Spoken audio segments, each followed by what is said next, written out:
এতাম চরম তুলি মাকিতাম গায়ে পাইলে নিরালায় গনবি পাইলে নিরালায়। সম্মানিত সুধী ভাইয়েরা আমার, আরেকটা নামও যাইতামনি, ওই দুই নামের ব্যাখ্যা দিছি, অল্প অল্প করে দিছি। কয় নামের? দুই নামের। এক নাম্বার সূরা ফাই, সূরাটার নাম হইল সূরা ফাতিহা। ফাতিহা মানে কি? বন্ধ জিনিস খুলনেওয়ালি। বলেন তো কি খুলছে?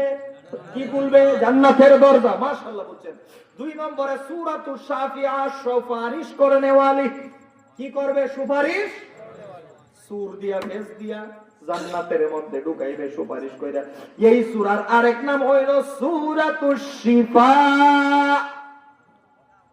সূরাতুশ আরোগ্য দানকারী। কি দানকারী? আরোগ্য দানকারী।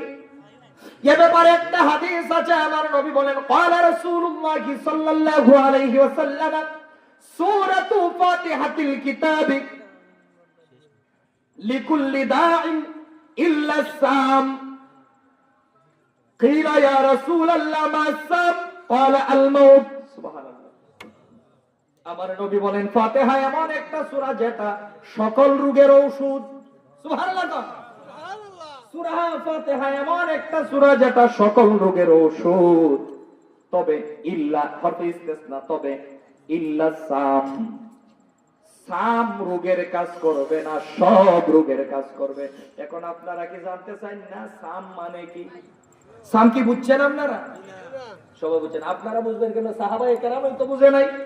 সাহাবায়ে কেরাম জিজ্ঞেস করেছে ইয়া রাসূলুল্লাহ, আমার নবীকে জিজ্ঞেস করা হলো ইয়া রাসূলুল্লাহ মা সাম? সাম আবার কি?